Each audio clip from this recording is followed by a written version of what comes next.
Hi, welcome to Ketobiography. I'm your host, Robin Dawkins. Today's guest is a registered dietitian, author, and endurance athlete whose work is reshaping the conversation around nutrition and chronic disease. Her notable contributions to metabolic health awareness include her book, The Dietitian's Dilemma, clinical research on low carbohydrate diets for mental health and diabetes, and her most recent illustrated children's book, The Fox Family Food Fight. She is also a board member of the American Diabetes Society, where she advocates for inclusive metabolic health interventions and sustainable evidence-based dietary guidance. Please welcome Michelle Hurn to Keto Biography. Hello, Michelle. Welcome. Thank you so much for having me on. I appreciate it. Oh, I'm so glad that you're here. So we talked a little bit at the beginning, before we went live, I guess, that my podcast, I always want to hear people's stories, but I feel like your story's out there. We could type in your name and find out all about you on the internet. So I really want to dig into something more with you today. So obviously, please tell us about yourself, tell us who you are, all of that stuff. But then I'd really like to talk about how I presented it before we got on, screaming from the Yes. mountaintops, how we get this message out there and the ways, perhaps the ways that you would like to get it out there, the things that you're doing, or what you think other people could do. I want to hear about all of it. So I'm just going to turn it on over to you and hear what you have to say.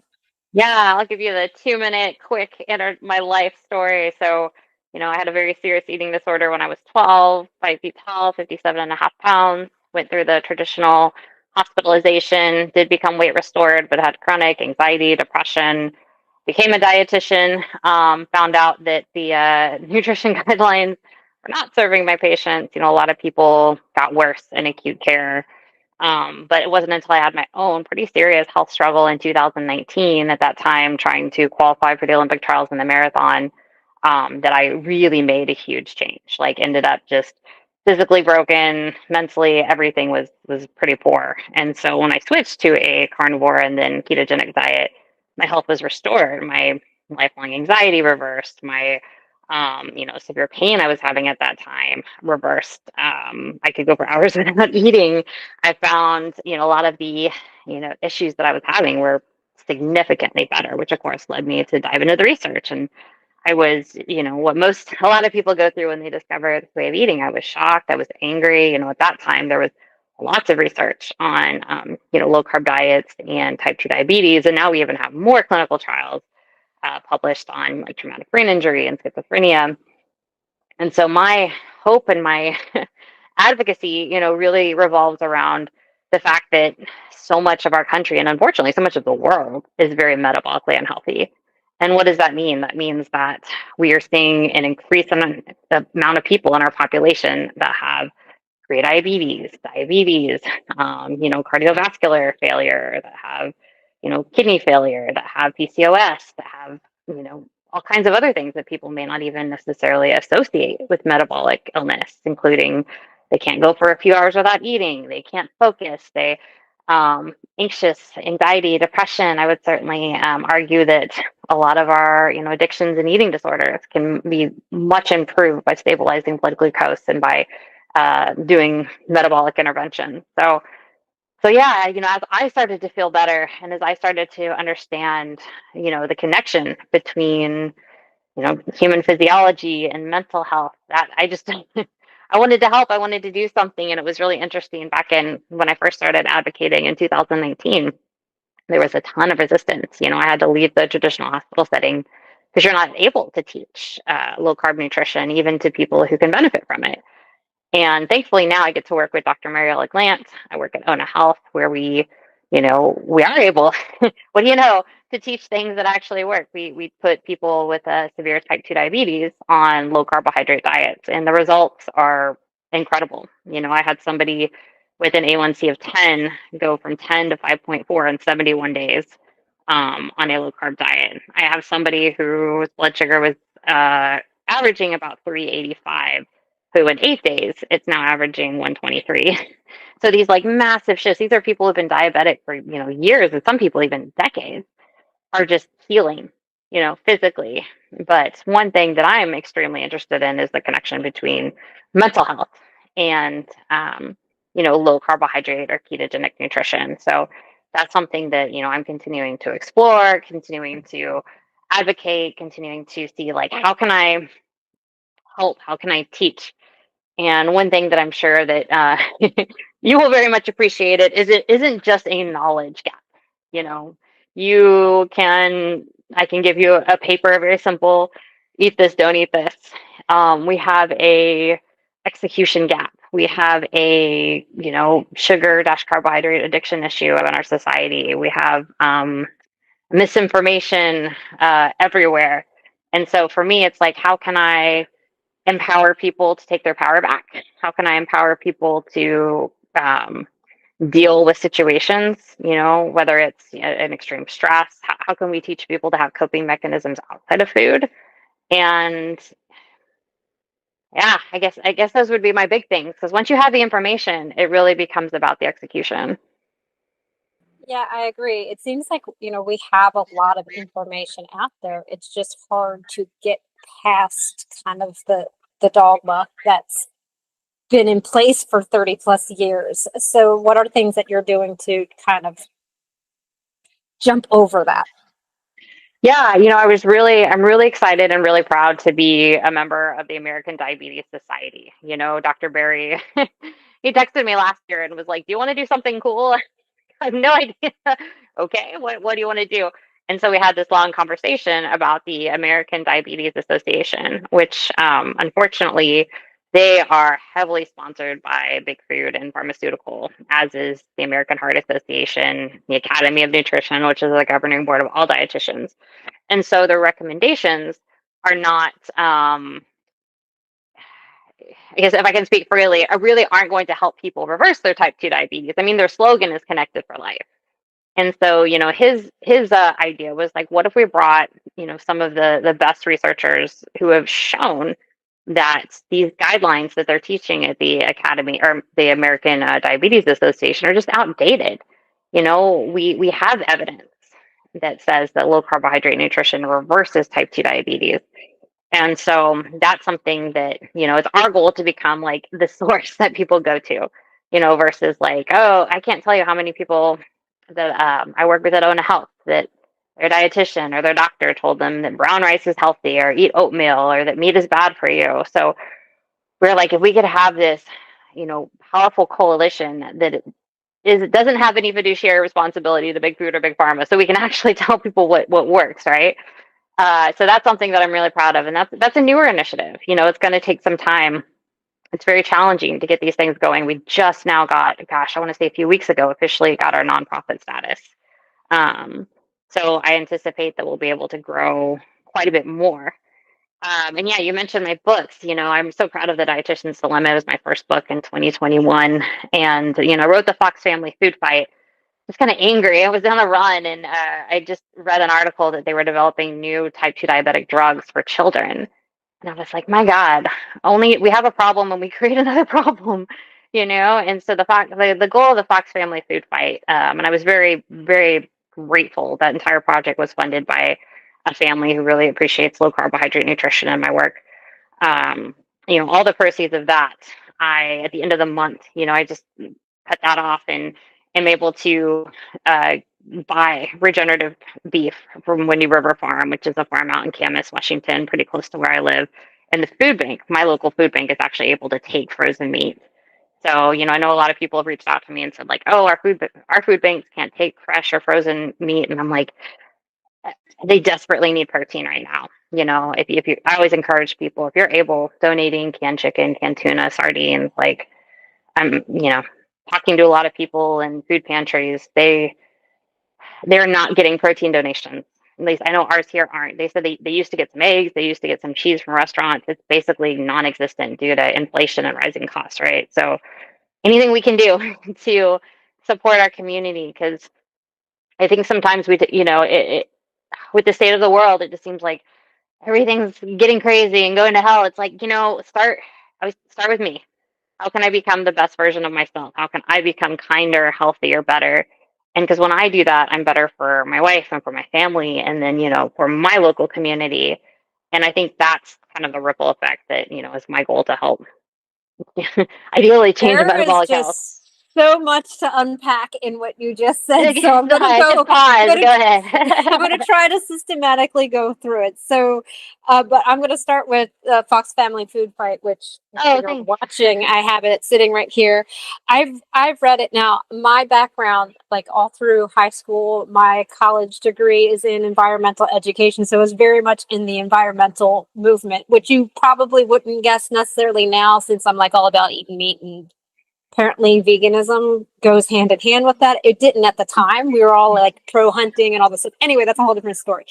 The This book reads to me like the Lorax read to me then. And I'm not sure if you had that in mind while you were writing it, but it's very much like, let's get the kids involved. Let's get them mad at big food, and then let's go organize to make a change. And then you go as far as writing that food list in the end. So I just really appreciate how that was written, and it struck at me because of my personal history. It was like talking to me in the past, but about a different subject. So I really enjoyed that.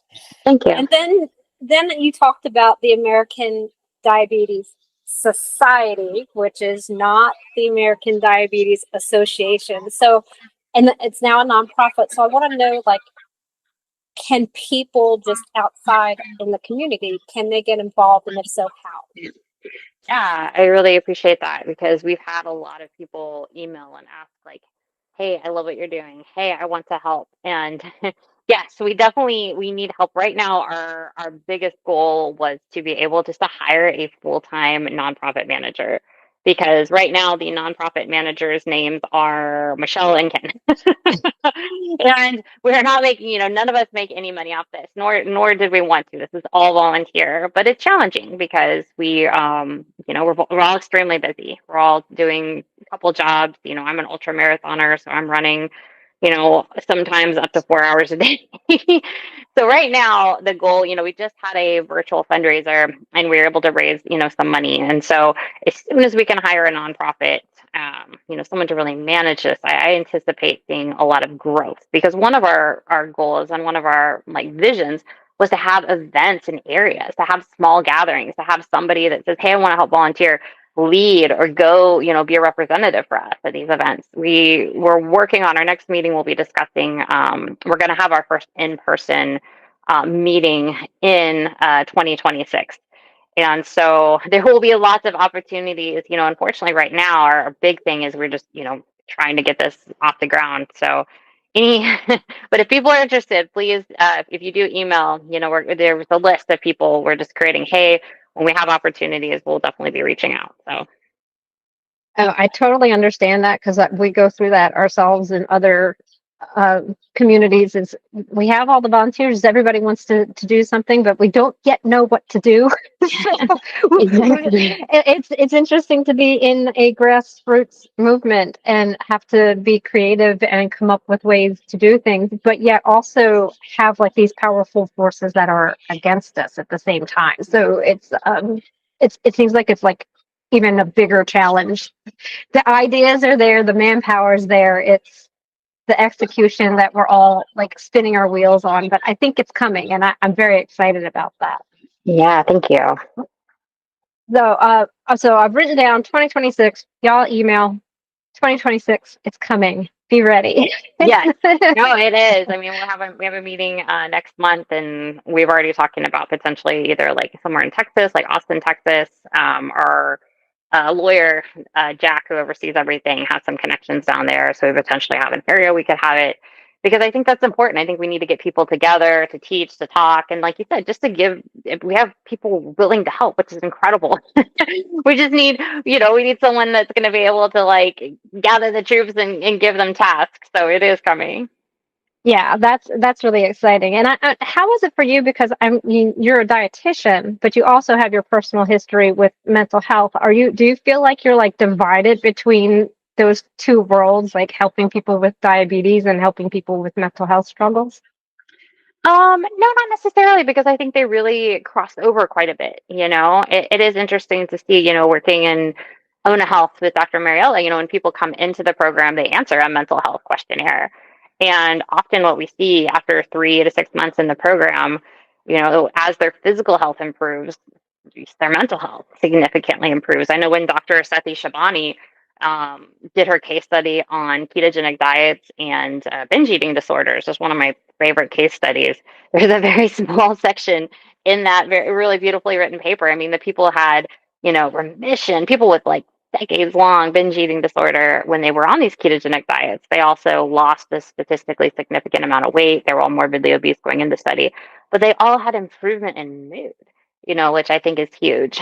And so often as a dietitian, I definitely, when I went through the internship, when I went through my schooling, never once was it like, hey, as we improve, we're going to be improving people's mental health. Like that was never talked about. If anything, it was talked about, that would have been out of our scope of practice. That's a therapist, that's a psychiatrist. But now, I don't see how you could possibly, I mean, food and physiology, as we're getting ketones up and fatty acid oxidation up, we're seeing huge changes in the brain. So yeah, I guess to answer your question, I see them as working together. Yeah, well, that's a good way to put it because I mean, I guess we've been kind of taught all this time that each thing is a specialty. So this Mhm. is kind of a novel idea that no, it's all connected, but it's not. It shouldn't be novel. That's just how it. We really should have been doing that all along, but we decided specialties is going to be the way to go.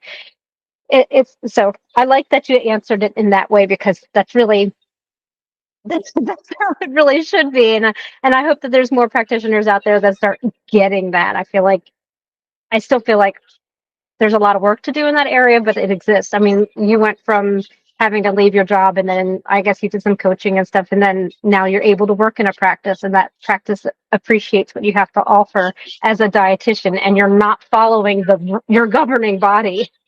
Yeah, we're That's very pretty lucky big.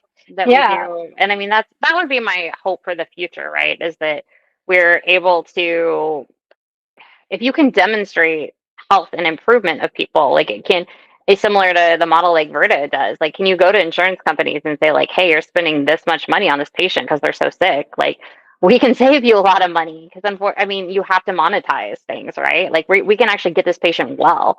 Because the model right now is we just keep them sick. We keep throwing, more prescriptions, more basic nonsense, nutritional advice that just doesn't really move the needle. When I can't tell you, I mean, I find it incredibly frustrating, heartbreaking.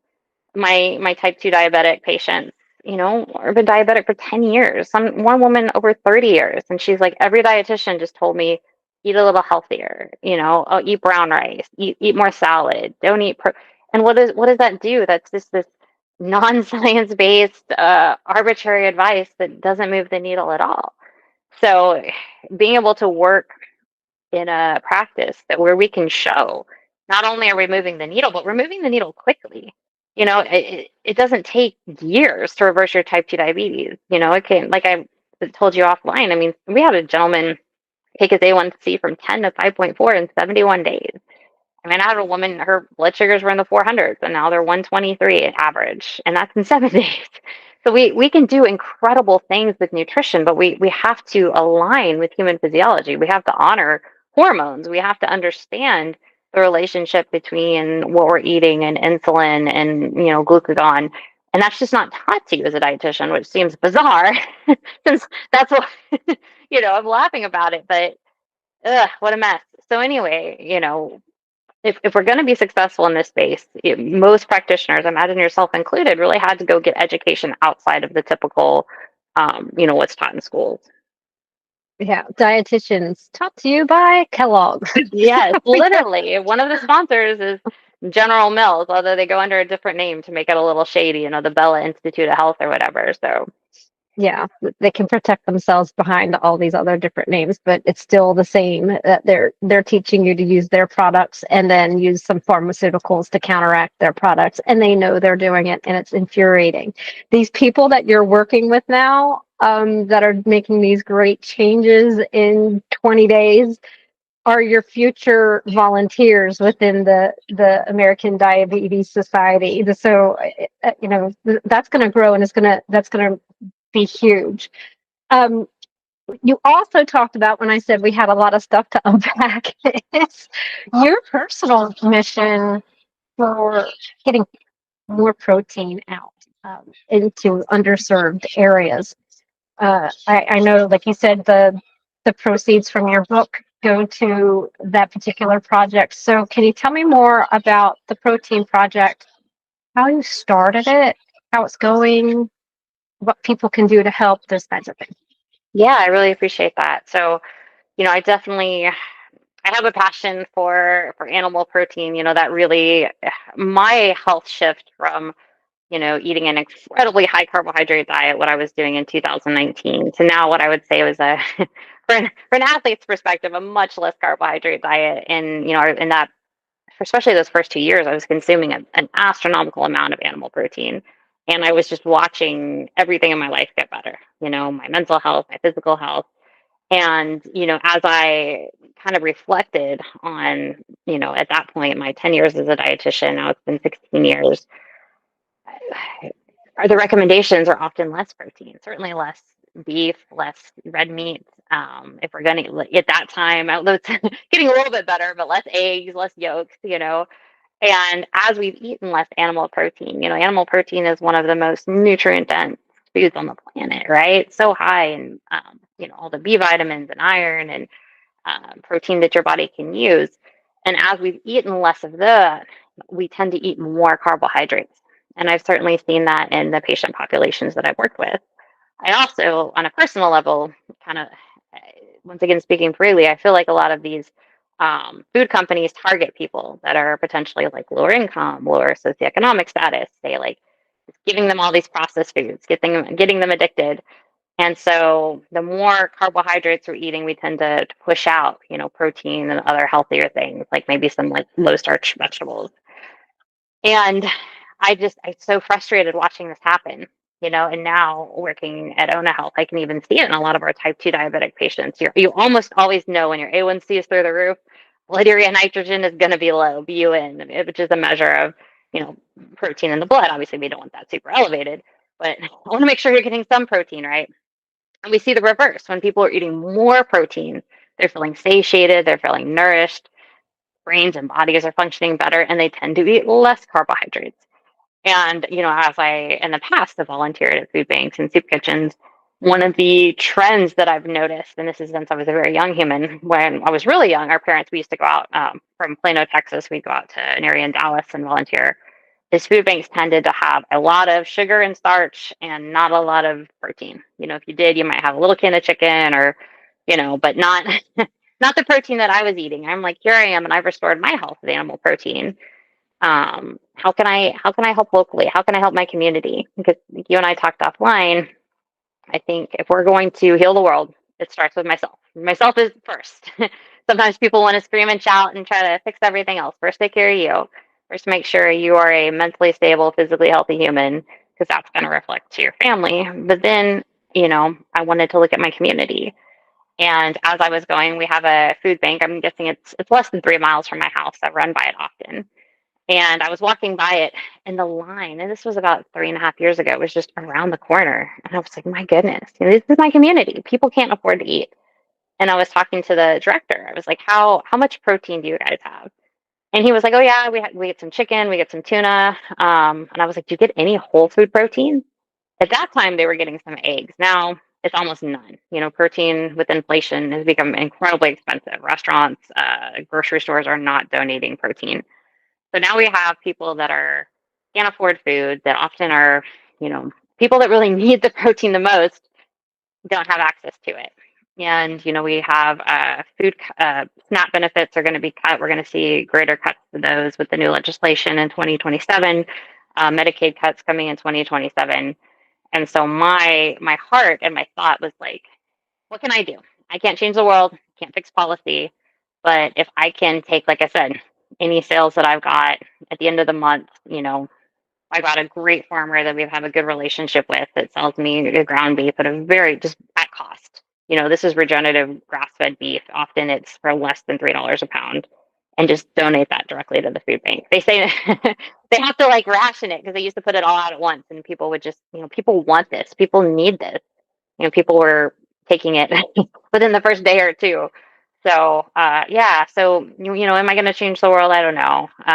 But what if everybody just did a little bit in their local community, right? Like, and a lot of food pantries can't take fresh or frozen animal protein. I know they would be happy to have canned chicken, fish, sardines, things like that. That's just an amazing project that you have going because it is so local and it affects so many. And so, yes, you're changing the world. You're changing the world for that person who received that fresh meat. So that's absolutely beautiful. And I just love that you came up with that idea and then you executed that idea. So how would you tell people to, like, if they wanted to do something similar, what could they do? Oh my gosh, I would tell anybody, like, call your local food pantry. Like, just say, hey, my name is my name is Bob. I live 3 miles from you guys. And if you have time, this is another thing that I think I get off social media and go volunteer. If we could get the whole world to do this, like go volunteer a couple hours a week, I think that's a huge, really important thing. But ask them, say, hey, you know what? I would love to donate. Are you guys able to take frozen meat or fresh meat? Because it totally depends on your city, your state, what ordinances you have that they can or they can't. If they can, if you're able to set aside a small part of your income, whether that's $50 or if you're super blessed, several $1,000s, hey, I'm going to buy half a cow or side of a cow. Would you guys be able to take that? I mean, imagine if we started filling up food pantries with beef, or even if they can't, with canned tuna, canned chicken, because every bit matters, like you were saying, and I appreciate you bringing that up, because sometimes I'm just like, oh man, does this really matter? It does. It matters for that one individual, or the family, or the many families that get to take that home because they're feeding it to themselves and their children, and they're going to have a better quality of life. They're going to be able to focus more in school. So, yeah, I think sometimes we like overblow, like, oh, I don't think I can make any difference. It does. And what I have found too is, there's no lack of need. If anything, the need is increasing with some of the cuts we're having, and just life, inflation. So yeah, no, you're whether that's, um, just bringing, some type of protein to the food bank, or even just volunteering your time will make a huge difference. And also, like, I have a child in school, and usually around in the fall, they'll do like a collection at the school. So they can't take meat, like, a thing of ground beef, but your student, instead of bringing boxes of ramen, could bring a canned chicken or canned tuna, because that will in fact help as well. I mean, it's kind of like your next best choice if you can't do fresh. 100%, 100%. I feel like any opportunity you have to give, because that's a great point. It's schools, often with like for canned foods, they're gonna, Thanksgiving will be here before you know it. Most grocery stores will have like, do you want to donate? If you're able to just buy some extra cans of tuna, or whatever canned proteins that you're able to do, I think that's a huge help in the right direction. And can people help with your protein project? Yeah, I'm always honored. Any donation. If you just go to, the Protein Project. Oh, geez, It's through a GoFundMe. I really wanted that to be a nonprofit, but my goodness, the hoops and things you have to do to get stuff into nonprofit is, we could certainly talk about the American Diabetes Society. I mean, it took almost a full year, and we have a lawyer, we have all kinds of people. You have to have board members and stuff, but. Yeah, I'm honored to get any donations, and I'm happy to give you the link for that. But and yeah, that goes just directly to buy meat for my community. But I also tell people, like, serving your community is a really positive thing too. We can serve in your community, or we can serve in our own communities, or we can serve in both. Yeah, the options are available for all of it. That's awesome. Well, I appreciate all of that, because I mean, it's such a big thing, and like I said in the beginning, a lot of us heal, and then we just feel like we want to do something, and we often don't know what to do. But that is something that anybody can do. It's not going to take much extra, buying an extra one thing and then just dropping it off. It doing that over the course of the year, it's going to add up.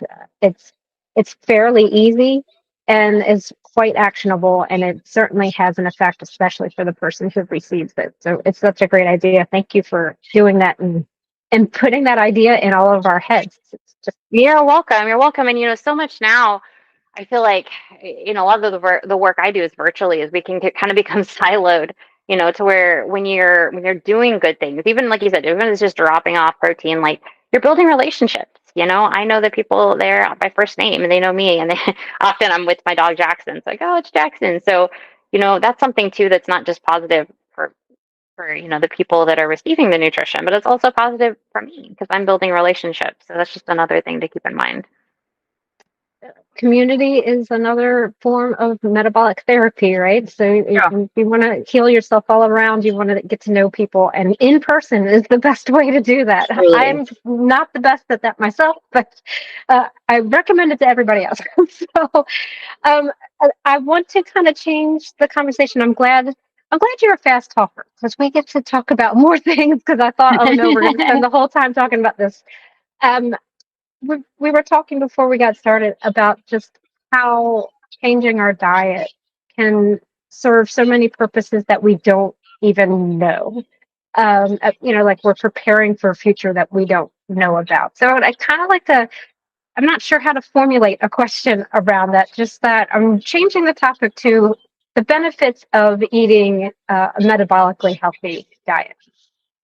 Yeah, I mean, I shared with you right before we got on that I often think, when I'm the way that I'm eating right now, a higher protein, higher fat, lower carbohydrate diet, and once again getting a lot more protein than the standard guidelines recommend. When I'm carrying my groceries just out to the car, like I often think like I need to be able to do this into my old age. We know, and having worked in acute care, if somebody fractures a hip, they are very unlikely to resume their quality of life. If somebody is under muscled and is going into a major surgery or has a major illness, it is very difficult for them to recover. Muscle is the organ of longevity, as Dr. Gabriel Lyon likes to say, and it's true. And so by having muscle and by being a healthy person, you are going to just have a better overall quality of life. You're going to be able to fight infection. You're going to stave off any cognitive decline. Yeah, I mean, those are the things that just on the top of my head that I can think of. Yeah, and I was telling you about some personal experience in my life where someone that's close to me was diagnosed with cancer, and I firmly believe that the reason why the treatments went so well, and that it wasn't as dire as it certainly could have been, was because of that preparation beforehand. Eating a low carb, meat based diet, building muscle, being active, all of those things. When the symptoms hit, there was that kind of like a protective barrier that in his metabolic health that kept it from going too far. And I think it's just something that we don't think about. We can go through life stuffing our faces with whatever and being inflamed all the time and just thinking that's just normal. Or we can make these changes because we don't know what that future has ahead and what we're protecting ourselves against in that future. And I'm assuming then you feel the same way. Absolutely. And I feel like it's my gift of gratitude, like back to my creator, to take care of myself. Because when I'm healthy, I'm able to help other people. Like that's all. I don't know. That's all I personally really want out of life. I want to be able to chase what I'm passionate about, and I want to be able to serve others. And the only way I know how to do that is to be a physically and mentally healthy human. And you have to eat in a certain way to do that. And once again, we've totally overcomplicated nutrition. You can Google something and get a zillion different answers. But my overwhelming experience is, you keep insulin low, you get adequate protein, you don't fear fat, like Dr. Bickman says, you eat carbohydrates in relation to your metabolic health and goals, and you can accomplish all those things. So, but yeah, overwhelmingly seen in the hospital. This is the same thing when I worked in acute care, and now I've been working, with the patient population that I work with. People that have extremely elevated blood glucose do not heal well. You can have a major wound or infection, and it doesn't heal well. So being metabolically healthy, not being diabetic, having enough muscle mass, if you're going through an illness, it's just very, very interesting to see how much more quickly people who are metabolically healthy bounce back versus, like you said, if you're not, it can unfortunately not turn out very well. Yeah, absolutely. And that is an ongoing thing. Like I hear people having a little surgery and going back for their follow-up appointment to see how it's healing, and it's healed. It's not like in the process of healing, it's healed. And then the doctor being like, "How did that happen so fast?" And but not really wanting to know the answer, of course. That's always how that goes. They didn't want to hear that it was because I was eating well, but Yeah. and I think there's a lot of study yet to be done on that topic. This could go so many different places, and we're really just scratching the surface. And we're in these circles. We see how it's working with all of us, but I don't know how much we realize that people don't know what's happening. That people don't hear it. That's why some of the stuff that's coming down in the current administration is a surprise to a lot of people. Like it doesn't make sense to them. How do you think we get over that? Like, how do you think we cross that barrier to get this to be more widespread? Oh gosh, that is a fantastic question. When you figure it out, you let me know. It's so hard because if you can monetize it, you'll make it spread quickly. That's unfortunately the reason why we're still so sick as a society, because there's a lot of money to be made in people who are sick. And unfortunately, even when people understand, okay, I understand that I need to reduce sugar and starch and focus on protein and healthy fat. Those things are so widely available, right? Like it's not hard. Everywhere you go, even when I worked in the hospital, the break rooms are full of cookies and donuts and all these things that are not conducive to metabolic health. Um, so yeah, it's tough because even people, like I said, that have, that we coach have access to the information. They have, great dietitians and coaches. They have an endocrinologist that knows, that wants to help them, often can even struggle just because it's in their face a lot, or their family and friends thinks they should eat it. So, I truly believe the only way we're gonna, make change is, like we were talking about earlier, is grassroots. Is saying, like, it is, when you are healthy and you are vibrant and you are happy, that is unfortunately very unique. Depression is the number one cause of disability worldwide. Obesity is going through the roof. We now have 1/3 of teenagers who are pre-diabetic, right? So people are going to look at you and be like, what's going on? Why are you not depressed? Why are you physically healthy? Why are you able to do the things that you can do? It was kind of funny. I had someone ask me the other day, like, man, it's amazing you could still run that much at the age of 42. And it's like, oh, I guess someone forgot to tell me that I'm not supposed to do that. Uh, so uh, but it's tough because, like I said, even if it was just as simple as giving people the information, we'd already be there. If it was as simple as even sometimes providing people the tools and the food, sometimes people are so addicted to processed foods, they still struggle.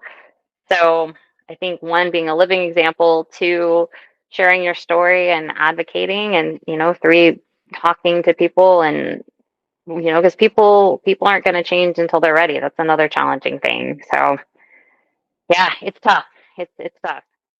It is tough, and I agree with all of those things. That's really the only way. It's just to just be grassroots about it. We're dealing with like a just a complacency issue. Like everybody's just found this easy way, and then all the excuses to continue are there. Oh, my aches and pains are a sign of aging. I can't run anymore because I'm in my 40s. Like all that stuff. It just, we all just have generally accepted that as this is how life goes, and it's like we're fighting fighting that, and it to us doesn't make sense, but we just have to keep banging that drum, I suppose.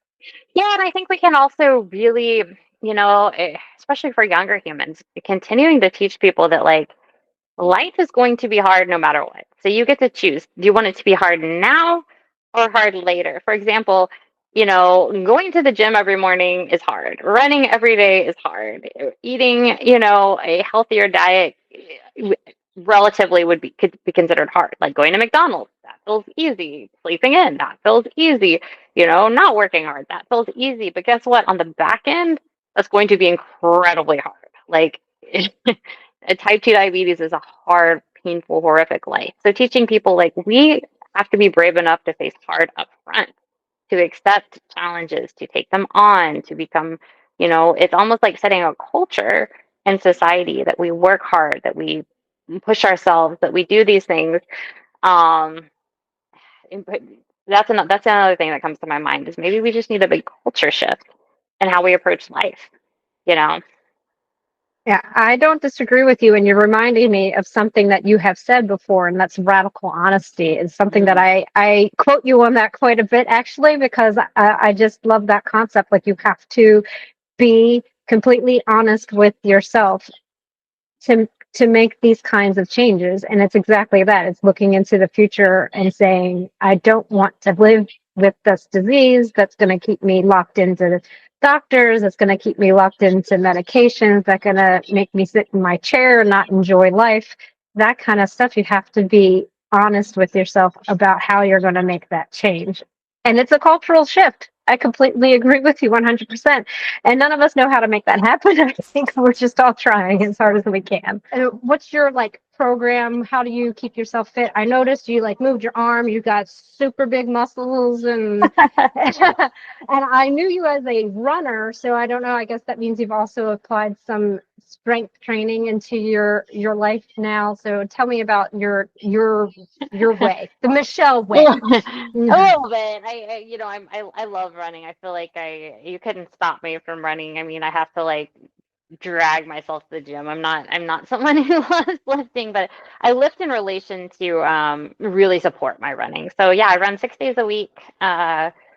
And I take one day, completely off. Sundays is generally my day off. I only lift one day a week. But yeah, depending on what we're gearing up for, like I have a 50-mile race coming up on October 11th. So I think less than a month from now, my mileage will get up to about 75 miles a week.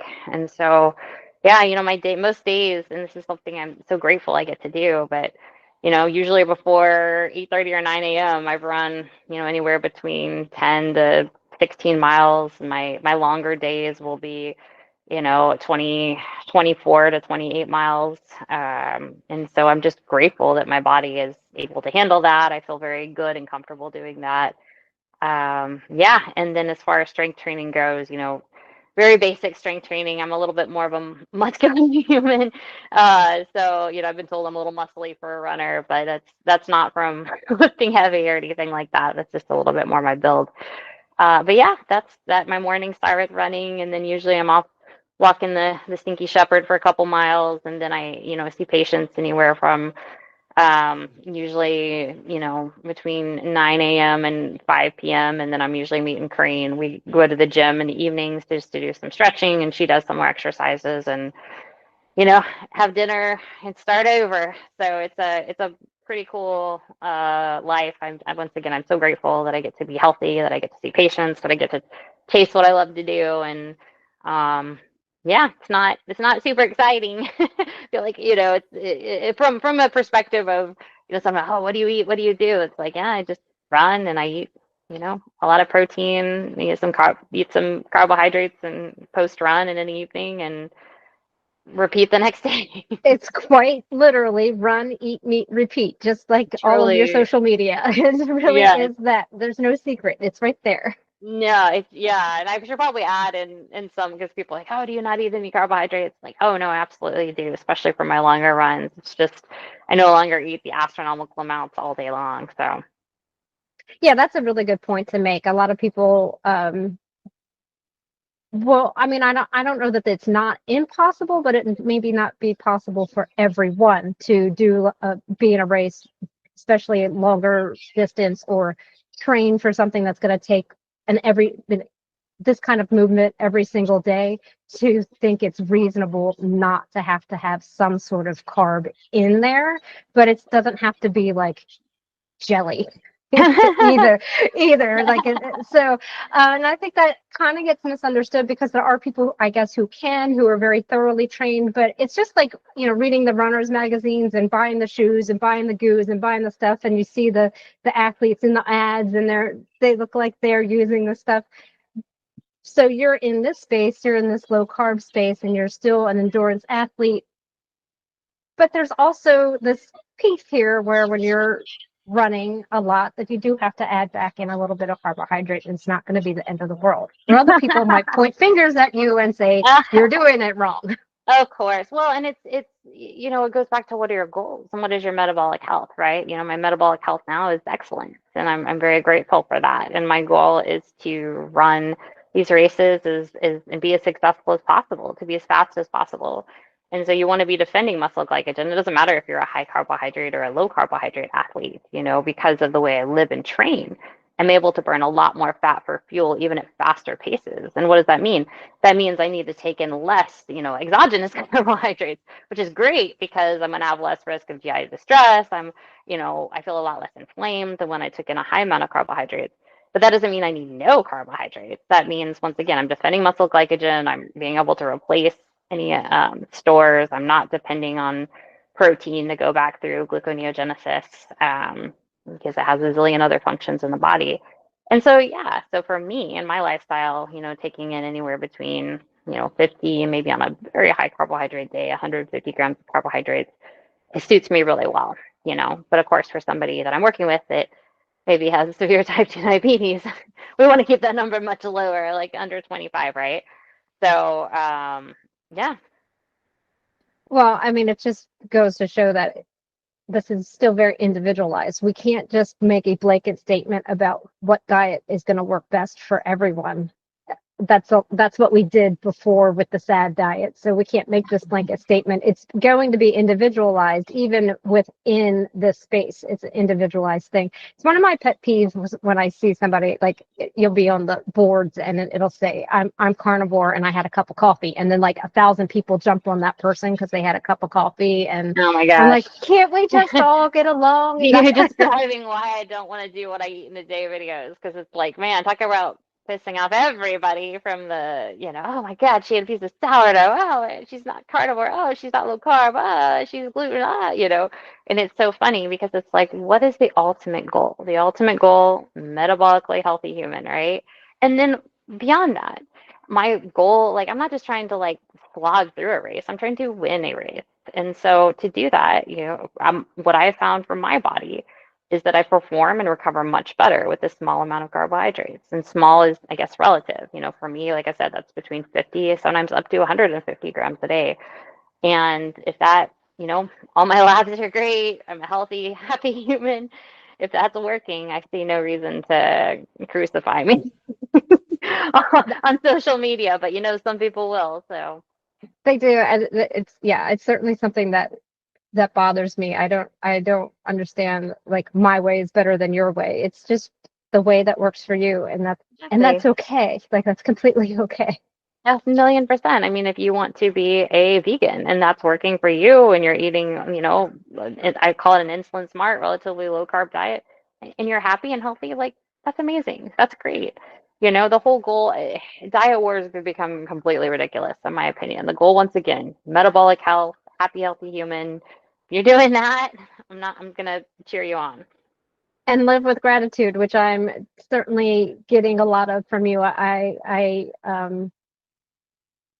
get it. Like, you go from such a dark place in your life, and then it all kind of opens up, and you have not all that void that you once maybe had is now filled with gratitude. It's such a beautiful thing, and I love that you use that to serve the community. Thank you. Appreciate that.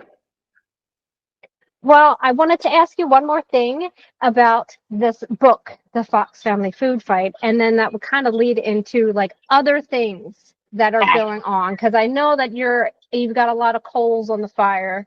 But this one kind of leaves in a cliffhanger. It literally says to be continued. So is there another edition, a second book in the works? There was a slot. We had an outline going for a second children's book. But I mean, that's a little bit on the back burner right now, but that is definitely a future possibility for sure.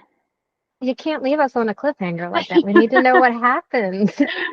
Oh man. Yeah, I mean, I just love writing. For me, it's such a creative outlet and it's so much fun. I have zero artistic as far as like drawing or creating, the illustrations. That talent I have none of, but I would love to. Right now I would need a little bit I need the gift of time, which unfortunately is a very finite resource that I just don't have quite enough of lately. But we'll see. We'll see. I anticipate things opening up a little bit in 2026. Well, that would be good. So, do you have any projects that you're working on that you can share? Gosh, a lot of my time, especially this past year, really has been working with Dr. Barry, getting the American Diabetes Society up and going. Working with Dr. Bickman. I'm a fan of some of his products, the Mate and Balance. So I've become an advocate for those things. But yeah, gosh, I wish I had another, book coming out soon that I could really be like, oh, this is a big thing.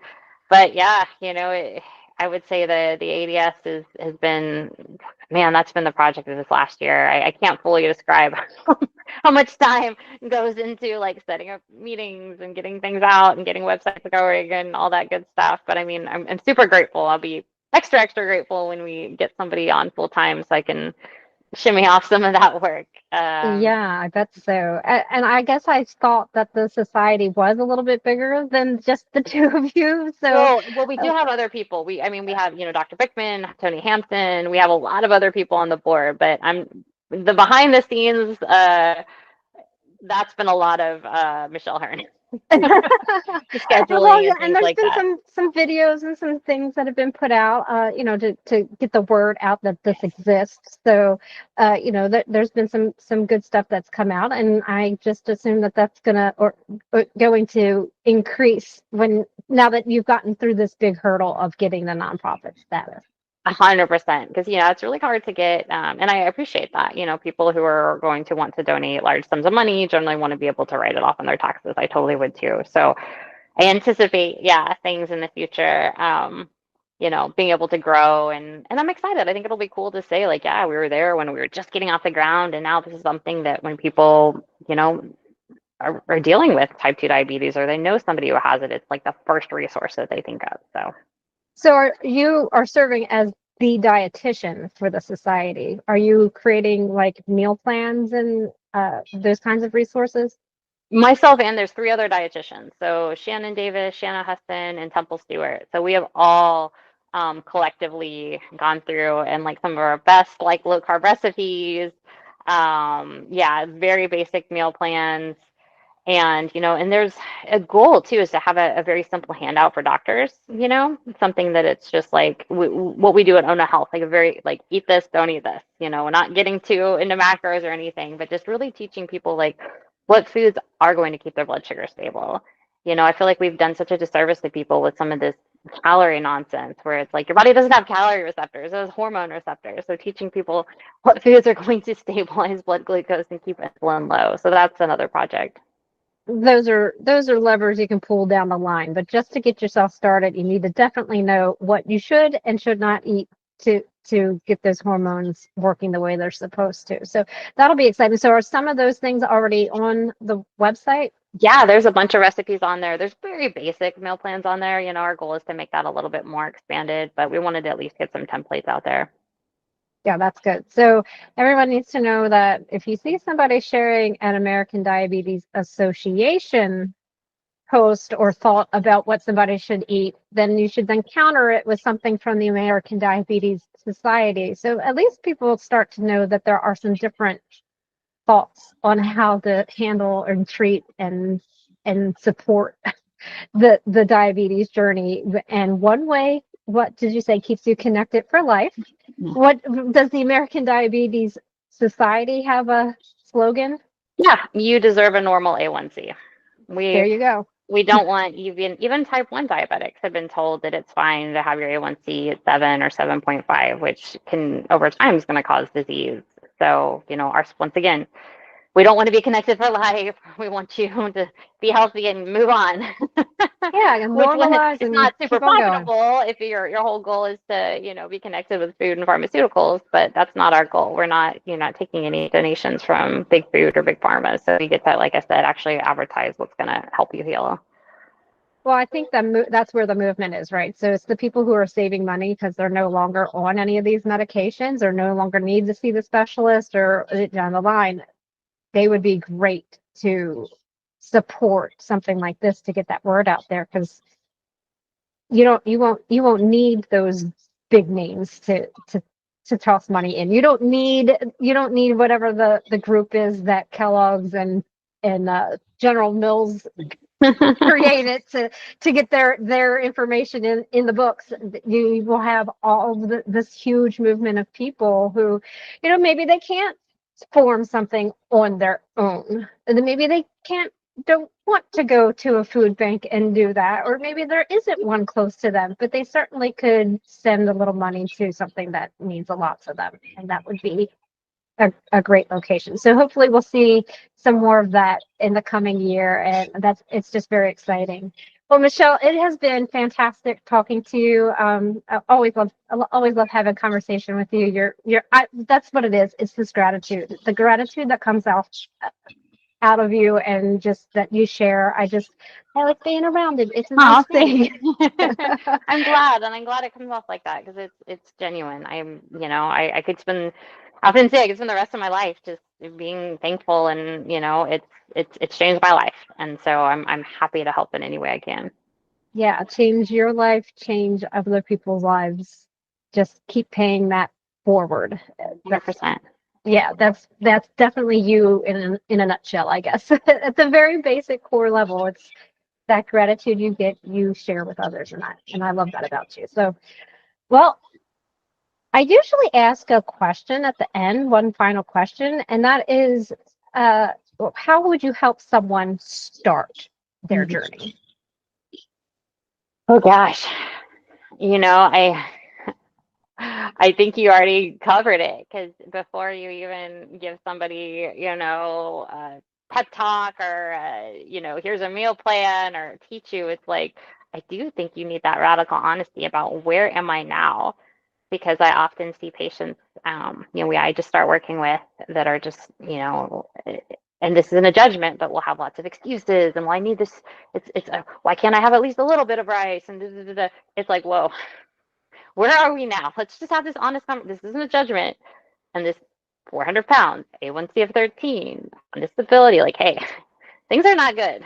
Let's sit with that for a minute because it's humans. It's our defense mechanism to put up like it's hard to be like, wow, I am really a mess. And humbly, when 2019, that's what I did. I was a mess. My physical health was a mess. My mental health was a mess.